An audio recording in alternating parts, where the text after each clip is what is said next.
São Lucas, capítulo de número 15. Aleluia. Descobri o Senhor é bom. Amém. Uma fortaleza no dia da angústia. E conhece os que confiam nele. Aleluia. Glória a Deus. Lucas,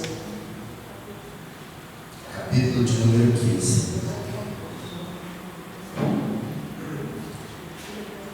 Aproximavam-se de Jesus todos os publicanos e pecadores para o ouvir. E murmuravam os fariseus e os escribas, dizendo: Este recebe pecadores e come com eles. Então lhes propôs Jesus uma parábola, dizendo: Qual dentre vós é o homem que, possuindo 100 ovelhas e perdendo uma delas, não deixa no deserto as 99 e vai em busca da que se perdeu até encontrá-la? Achando-a, põe sobre os ombros, cheio de júbilo, e indo para casa, reúne os amigos e vizinhos, dizendo-lhes: Alegrai-vos comigo, porque já achei a minha ovelha perdida. Digo-vos que assim haverá maior júbilo no céu por um pecador que se arrepende do que por 99 justos que não necessitam de arrependimento. Diga agora a Deus. Podeis acertar-nos. Aleluia. Este capítulo 15 do Evangelho de Lucas, ele contém 3 das grandes parábolas ensinadas por Jesus. A parábola da ovelha perdida, a parábola do filho perdido, é o filho pródigo, e a parábola da dracma perdida. Então essas 3 parábolas ensinadas por Jesus estão registradas neste único capítulo, que é o capítulo 15 do Evangelho segundo São Lucas. E é importante observar o termo que Jesus usou. Observe que no verso 4 ele diz: Qual dentre vós é o homem que, possuindo 100 ovelhas e perdendo uma, deixa as 99 no deserto e vai à busca da ovelha perdida até encontrá-la? Pergunto para o irmão: você sabe qual é o homem que faz isso? Então diz para o homem: só o homem sabe e toma atitude dessa maneira. Só a pessoa sábia, ela age dessa forma, ela age dessa maneira. Esse é o amor do pastor das suas ovelhas. Evidentemente que Jesus queria ensinar algo muito profundo para as pessoas que estavam ali ao seu lado e que tinham uma visão totalmente distorcida em relação ao reino de Deus. A palavra fariseu se traduz por separado. Então o fariseu, ele era separado para o propósito de servir a Deus. Ele deveria separar-se do pecado e ele deveria buscar o pecador, instruir, ensinar e conduzir o caminho de Deus. Agora a atitude dos fariseus era exatamente o oposto. Eles cometiam uma série de coisas que a própria lei, que tanto eles defendiam, condenava, e eles abominavam as pessoas pecadoras, eles se afastavam das pessoas ao invés de afastar-se do pecado. Por sua vez, os escribas eram os doutores da lei, eram os intérpretes da lei. eram profundos conhecedores das Escrituras. E da mesma forma, eles tomavam atitudes completamente contrárias à vontade de Deus e aquilo que Deus determina na sua palavra. Então, observe que Jesus conta essa parábola para eles, para que eles pudessem mudar a sua maneira de pensar, para que pudessem mudar a sua maneira de agir. Quando Jesus, por exemplo, no capítulo 8 de Mateus, ele teve um encontro com Levi. Quem era Levi? Levi era um cobrador de impostos, que mais tarde se transformou no apóstolo São Mateus. Jesus mudou seu nome. Mateus, o Levi, até então, ficou tão feliz pelo privilégio de conhecer Jesus, de poder dialogar com Jesus, que a Bíblia Sagrada diz que ele preparou uma ceia em sua casa. Ele convidou todos os seus amigos, vizinhos, e ele levou Jesus e os seus discípulos para participar de uma ceia em sua casa. Provavelmente a intenção de Levi era proporcionar aos seus amigos o mesmo privilégio que ele tivera de conhecer Jesus. Até a Bíblia Sagrada diz que quando Jesus teve encontro com Levi, imediatamente ele abandonou a sua profissão rentável de cobrador de impostos e ele passou a seguir ao Senhor Jesus Cristo. E eu vejo isso, queridos, principalmente nas pessoas recém-convertidas. Sabe, parece que a alegria delas é tão grande pelo privilégio de ter tido uma experiência com Jesus, de ter encontrado com Jesus, que elas desejam que todos os seus amigos, que todos os seus conhecidos participem da mesma alegria. Tenham a mesma alegria que ela está tendo de renascer, de ter os seus olhos abertos, a sua visão ampliada e de conhecer Jesus de fato. E parece que esta é a atitude de Levi, bem ao contrário dos fariseus, dos escribas, que eram doutores da lei, que tinham a responsabilidade de ensinar a palavra de Deus para o povo, mas eles faziam acepção de pessoas, eles faziam discriminação. Eles tinham o seu grupinho, a sua, desculpe o termo, a sua panelinha. Parece que era um clube fechado e que ninguém mais tinha direito ou oportunidade de fazer parte deste clube.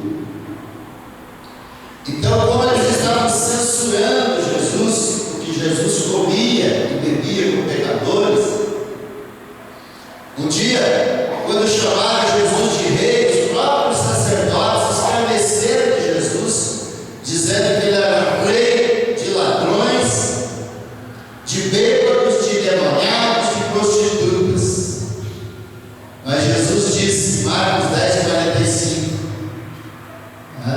que ele, como servo, não veio para ser servido, ele veio para servir, e veio para dar a sua vida em resgate de muitos. Em Lucas 19:10 ele disse isso, porque o Filho do Homem veio buscar e salvar o que se havia perdido. Diga glória a Deus. E como Jesus entende todas as coisas, é interessante que existem três atributos, especificamente três, claro, mas existem três que são únicos e exclusivos de Deus. É onisciência, onipresença e onipotência. A palavra oni quer dizer sempre ou todo. Então, onipresente quer dizer sempre presente, todo presente, presente em todos os lugares, em toda parte. Onisciente quer dizer que ele sabe todas as coisas, que não adianta a gente tentar ludibriar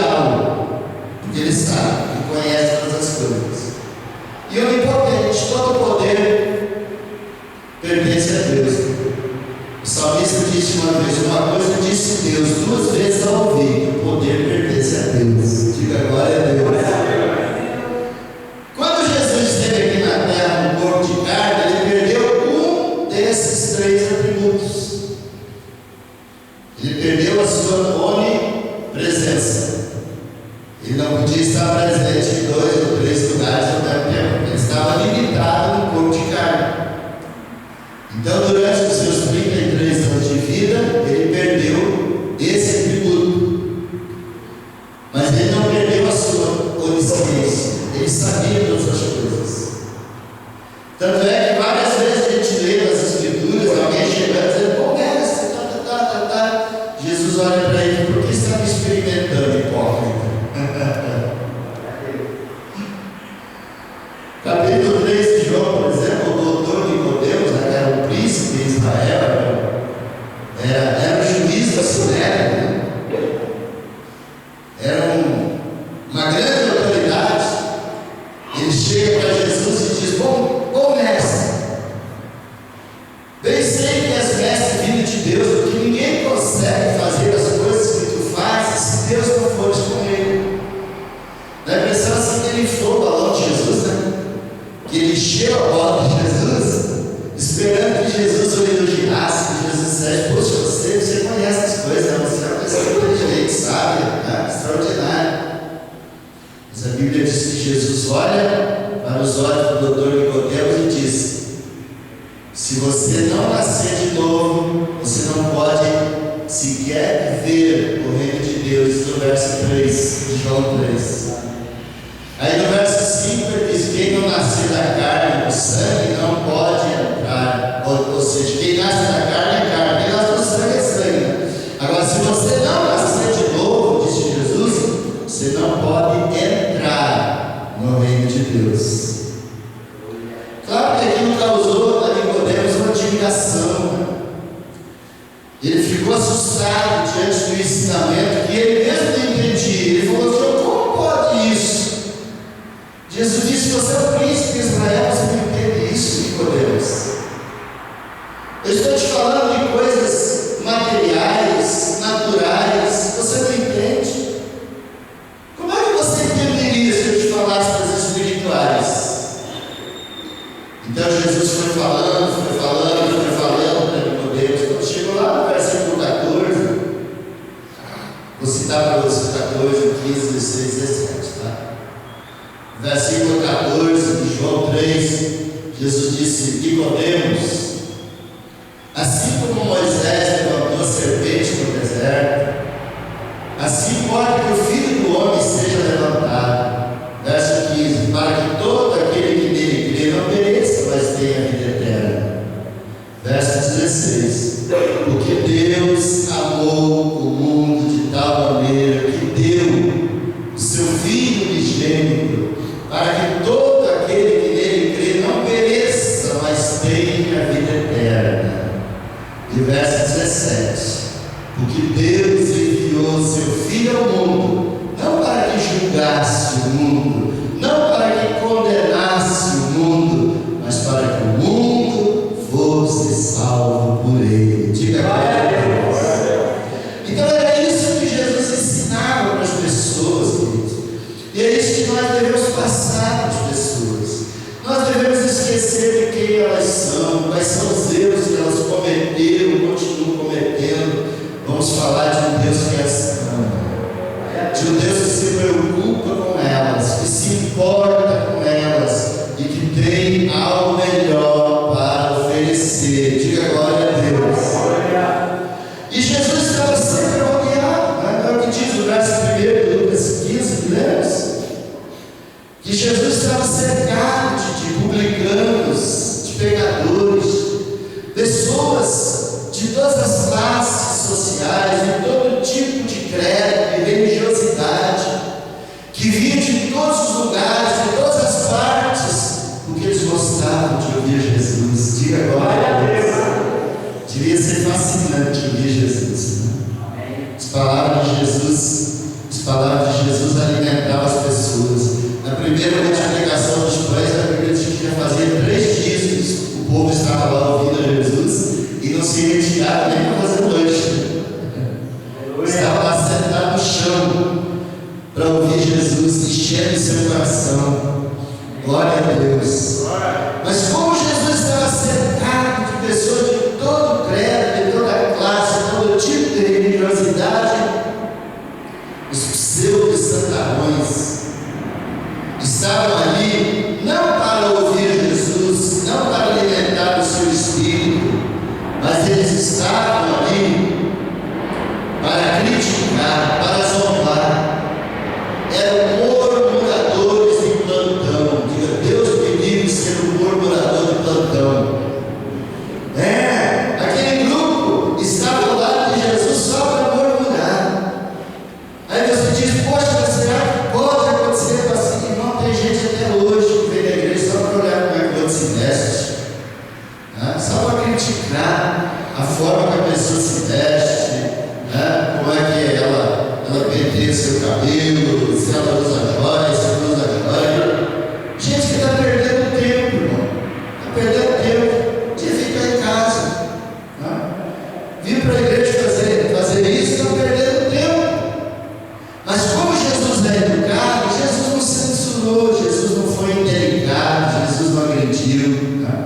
Houve oportunidades, como eu disse, que as pessoas chegavam para Jesus, como diria o pastor meu pai na fé, com perguntas capciosas, e Jesus conhecia o coração deles, como por exemplo, eles chegaram para Jesus com a moeda de César e disseram, Senhor, é justo pagar tributo a César ou não? Se ele pegar Jesus numa cilada, se Jesus dissesse que sim, eles iam achar que Jesus estava contra os pobres. Se ele dissesse que não, eles acusariam Jesus diante de César de sedição.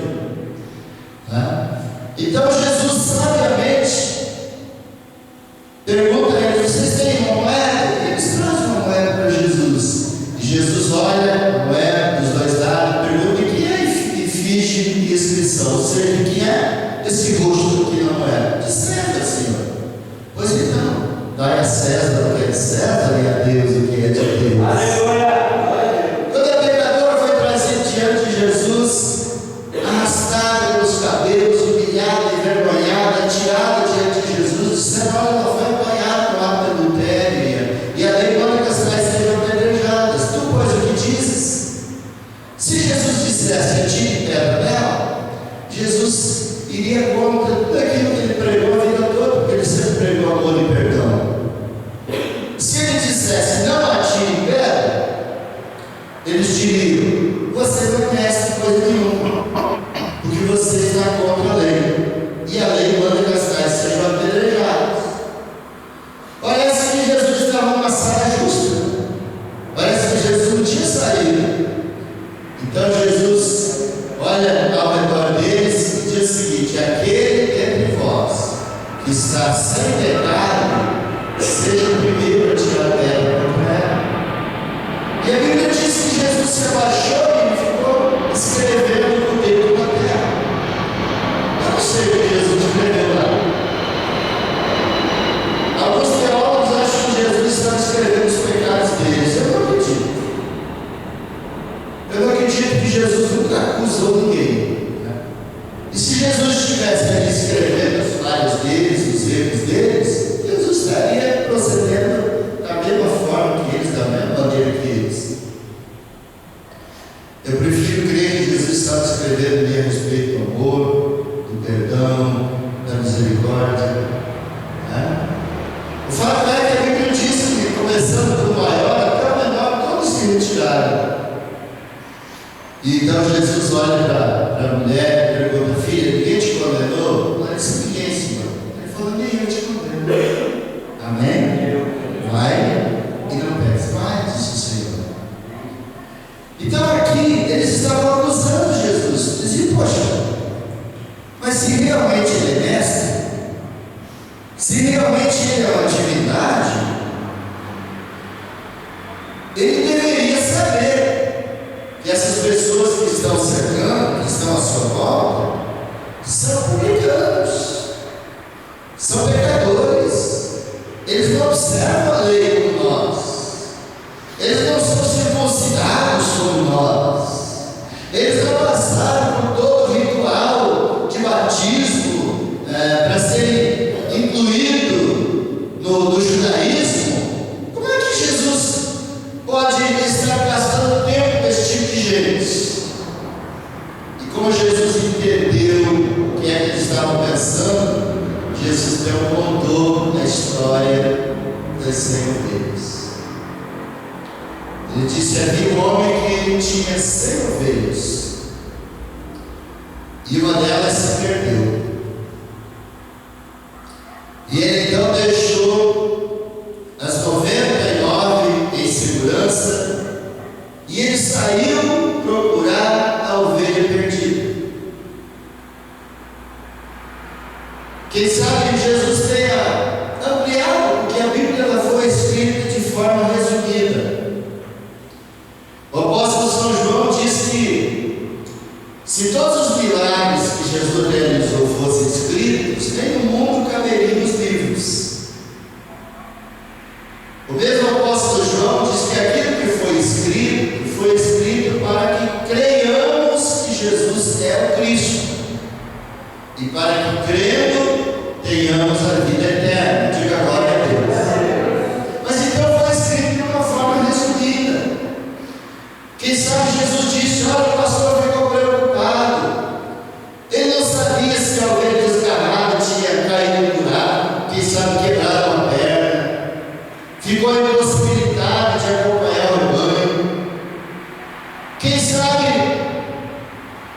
a ovelha foi roubada, quem sabe a ovelha caiu numa areia movediça, quem sabe uma fera comeu, e o pastor precisava saber, ele precisava descobrir o que havia acontecido com a ovelha. Se a ovelha havia caído no buraco, ele precisava tomar mais cuidado ao levar as suas ovelhas ao pasto, para não levar próximo a buracos. Afinal, essa é a missão do pastor. O pastor ele levanta antes do rebanho, vai examinar o terreno, vai remover pragas, ervas daninhas, ver se há um buraco, fechar para que a ovelha não seja atingida por uma fera. Ele vai ver se tem água, se tem alimento, depois leva as ovelhas. Se a ovelha caiu em uma areia movediça, ele ia ter que cercar aquele lugar, isolar aquele lugar, para que outra ovelha não viesse caindo ali. Se alguém roubou a sua ovelha, ele precisava descobrir de onde vinha o ataque, quem havia roubado. Se uma fera havia atacado, um lobo, havia comido a sua ovelha, ele precisava ser mais cuidadoso, né? Ao levar as suas ovelhas ao pasto, para que elas não ficassem expostas ao perigo. Então, que tipo de pastor é esse? A pergunta é essa: que tipo de pessoa é essa que deixa as 99 ali e vai à procura daquela que se perdeu? Somente uma pessoa sábia age dessa forma. Diga glória a Deus. Glória a Jesus. Se ele fosse um pastor desleixado, um pastor que não tivesse cuidado pelas ovelhas, João 10, Jesus diz que o bom pastor ele dá a vida pela ovelha. Se ele fosse alguém que não amasse a ovelha, como alguns que a gente conhece, que está mais preocupado na lã e na gordura das ovelhas, eu diria: ainda tenho 99 ovelhas, não estou nem aí, né? Que ela se perdeu, deve ser uma rebelde, né? Se a luz do lobo não comeu, se ela não morreu, um dia ela volta. Então, por que Jesus disse que o pastor tinha que deixar as 99 ali e ir à procura daquela que se perdeu? Olha para mim. Semana passada eu preguei aqui que Jesus é o administrador dos administradores. Quem lembra disso? Jesus é o administrador dos administradores.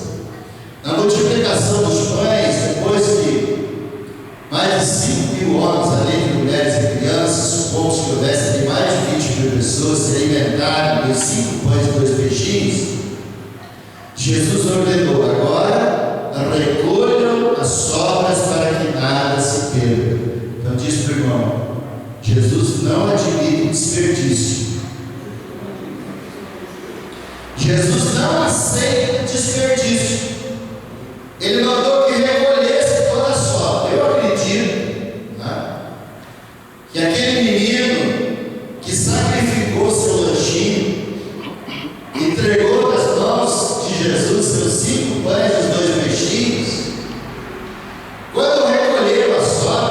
Bíblia diz que recolheram 12 cestos cheios. Eu creio que Jesus mandou entregar para aquele menino e dizer: olha, leva para casa e comece o teu empreendimento. Diga glória a Deus. Irmãos, quando nós administramos com sabedoria aquilo que Deus coloca nas nossas mãos, Ele acrescenta mais. Diga glória a Deus. Por isso eu sempre digo: não pode empatar, muito menos faltar. Tem que sobrar, porque sobrando o Senhor acrescenta mais. Diga glória a Deus. Então nós precisamos administrar as sobras. Quantas casas a gente vê desperdícios, né? Não é fofoca que eu vou fazer para contar milagre, não vou contar o santo. Mas eu conheci uma família há muitos anos atrás. Aliás, meu irmão passou a fazer parte daquela família, casou com uma das moças daquela família. Quando eu recebi o pagamento, era uma festa. Chegava lá do domingo, tinha carne de porco, tinha carne de cabrito, tinha carneiro, tinha gado, tinha peixe, tinha não sei o quê. Na semana seguinte estava pedindo emprestado para os vizinhos. O que é isso? Má administração. A pessoa não sabe administrar. Se fazia um monte de coisa que não conseguia comer e depois acabava indo para o lixo, acabava jogando fora. E daí nos últimos dias do mês, quando caiu um pedacinho de pão lá no estômago, era aquela briga, né? Esse é meu, esse é meu, esse é meu. Então, não saber administrar. O que Jesus está falando aqui? Presta atenção, né? Acompanhe o meu raciocínio. Jesus está dizendo que nós devemos ser pessoas observadoras, que nós precisamos ser pessoas sábias, que nós precisamos atentar para os pequenos detalhes, para as pequenas coisas. Hoje eu saí da montadora, estava resolvendo os negócios aí, depois fui lá no cemitério municipal, lá, na Luz e Vida, daqueles livros. Aí encontrei um moço que trabalha lá na Luz e Vida, que eu pastorei ele durante um ano e pouco numa outra igreja. Ficou tão feliz de me ver, de me abraçar e tal. Aí, comentando com ele sobre alguns livros, eu citei para ele o seguinte: eu estava conversando sobre alguns livros, e disse: olha, hoje, inclusive, eu falei para ele, hoje, inclusive, vou citar algo nesse sentido na igreja, que não são as grandes pedras que a gente tropeça, né, irmão? Porque uma pedra grande, a gente vê de longe, a gente contorna ela. Do que é que via de regra a gente tropeça? Um pedregulho, uma pedrinha pequena, um pedacinho de tijolo, um secozinho. São coisas pequenas que a gente tropeça.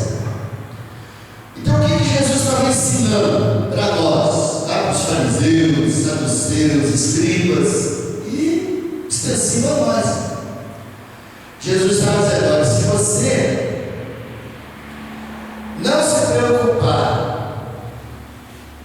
porque você tem 10.000 cabeças de gado, desapareceu uma, e você não se preocupa em procurar descobrir o que aconteceu com ela, se ela foi roubada, se ela caiu no buraco, se ela caiu na areia, como disse, se ela quebrou a perna, se o bicho comeu, se o ladrão levou.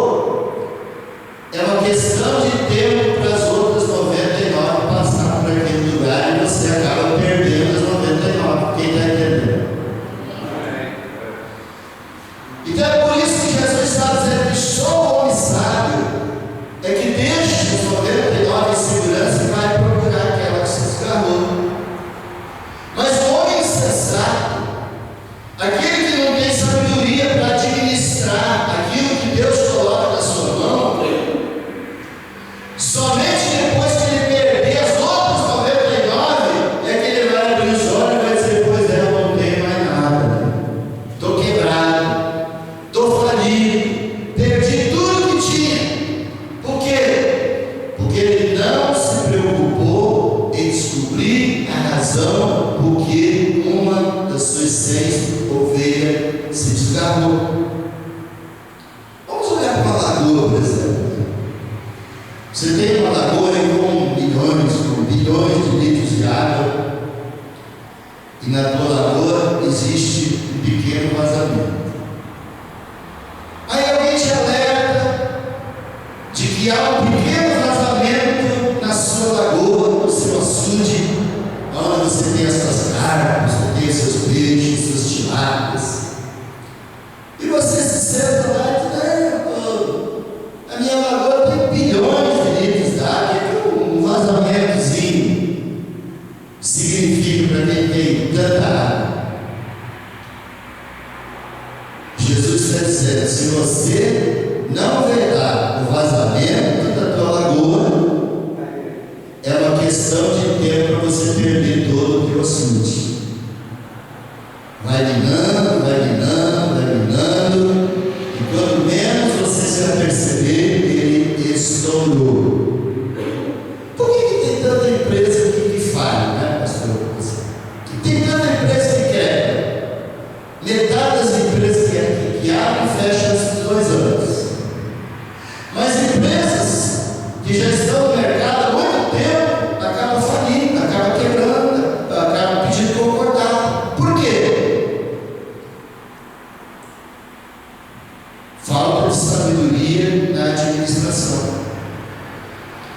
A pessoa não se acerta de pessoas competentes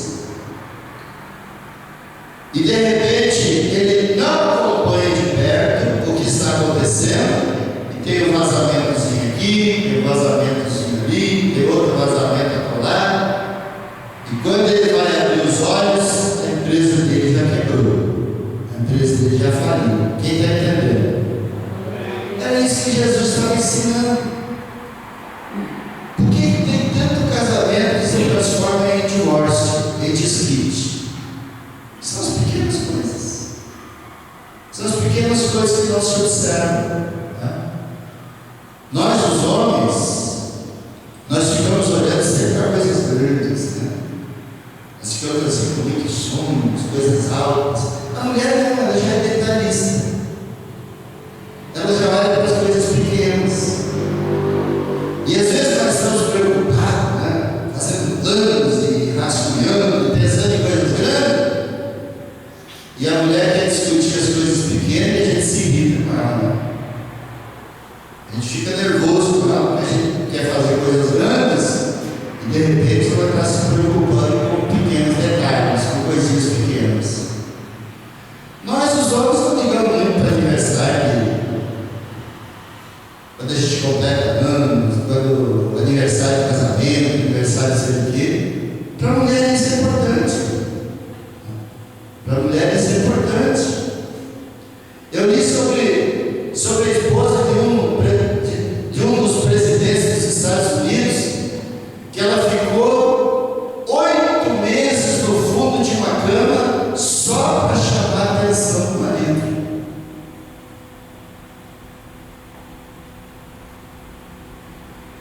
Um dia uma mulher estava reclamando de coisas pequenas e o marido olhou para ela e falou: "Mas você tem tudo, né? Você tem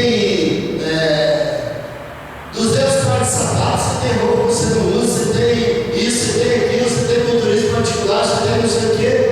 Ela falou: "Pois é, querido, mas eu não tenho você."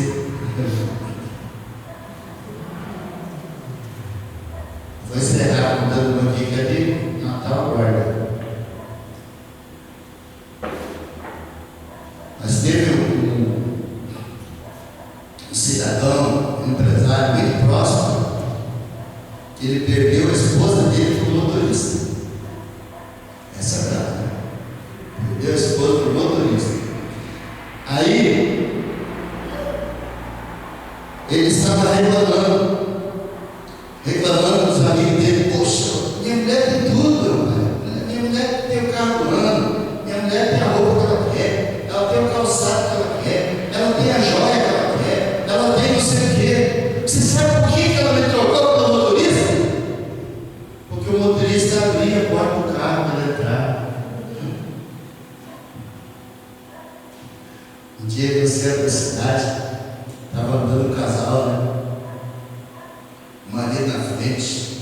Mas o tanto vai essa igreja assim, que o marido bonitinho, né? Gravatinha, camisinha aberta, paletôzinha aberta atrás, e a mulher com as pernas cabeludas, né? Sovaco, então, é capoeira. É uma floresta amazônica. Puxando uma criança pela mão, outra no colo, outra na barriga, e o marido lá na frente, todo bonitinho. Daqui a pouco ele olha para trás e diz para ela: anda, coisa! Não é de admirar que ela toca pelo padeiro, né? Não é de admirar que a mulher dessa toca o marido pelo padeiro, pelo leiteiro. Naquele tempo, isso ainda tinha padeiro, leiteiro, deixava na porta da casa, né? Pão e leite. O que eu quero dizer com isso, queridos? Eu quero dizer que são as pequenas coisas que fazem diferença. São as pequenas coisas que fazem diferença. Aquilo que nós fazemos vistas grossas, aquilo que nós julgamos insignificante. Nós temos um irmão aqui na igreja, que é faz parte da nossa diretoria, inclusive. As pessoas que trabalham com ele acham que ele é munheca. Esse irmão é muito munheca. Sabe o que ele faz? Ele anda nos corredores da firma dele lá. Se ele achar um prego, ele chuta e põe no bolso. Tem um clipezinho ali, ele chuta e põe no bolso. Tem não sei o que lá, ele chuta e põe no bolso. Aí tinha empregado e falou: mas esse cara é munheca. Eu falei para ele: por isso que ele é teu patrão e você é empregado dele. Porque aquilo que o empregado joga fora, ele vai lá e ajuda, porque ele sabe que amanhã vai servir para alguma coisa. Não é assim, meu irmão, que a gente faz? Diz que quem guarda o que não precisa, quem guarda o que não presta, aparentemente, compra o que precisa. Quanta coisa que a gente guarda que hoje não tem serventia nenhuma. Mas amanhã, se você não guardou, você vai ter que sair, parar com o serviço, dar um depósito, dar um outro lugar, comprar aquilo. Se tivesse guardado, estaria ali na mão. Por isso, Jesus, na maioria das parábolas, ele nos dá a missão de administração. Na parábola da dracma perdida, qualquer hora a gente vai falar com vocês, vai mostrar para vocês. Tem outra missão extraordinária, que alguém que ergueu todas as coisas na sua casa, revirou todos os cantos, e quando achou sua moedinha, a dracma era uma moeda, ela convidou as amigas e vizinhos para festejar que ela tinha encontrado a dracma perdida. Então nós precisamos aprender a valorizar, administrar com sabedoria tudo aquilo que Deus coloca nas nossas mãos. Ele disse: quem é fiel um pouco, sobre muito será colocado. Diga glória a Deus. Então seja fiel, peça sabedoria para Deus, administre bem aquilo que Ele coloca na tua mão. Mas não é como eu disse semana passada, tem um monte de tijolo ali, vocês já estão falando cobrir ele, daqui a pouco está tudo quebrado, está tudo estragado. Tem um monte de areia, se você não for lá colocar alguma coisa em volta para proteger, daqui a pouco espalhou, você perdeu toda a areia, perdeu tudo, mas tem que comprar outra. Mas se você já tem o tijolo, você já tem a pedra, você já tem a areia, você vai lá comprar um saquinho de cal, um saquinho de cimento e começar a construção da sua casa. Fazer mais um cômodo na sua casa. Quem está entendendo? Aleluia. E eu tenho sonhos para essa igreja. Hoje eu falei com o projetista, dia 2 de dezembro, nós vamos ter uma reunião aqui com a diretoria da igreja, e nós vamos fazer um projeto aqui para uns 10 ou 15 anos, né, João? Então você vai saber, dia 2 de dezembro, às 9 horas da manhã, nós teremos uma reunião com a diretoria da igreja, com o projetista. Nós queremos projetar lá atrás, estacionamento coberto, salão social, toda sala para todos os departamentos em cima, quem sabe até um apartamento. Depois a gente vai mexer no restante do estacionamento, fazer estacionamento coberto, projetar uma igreja grande.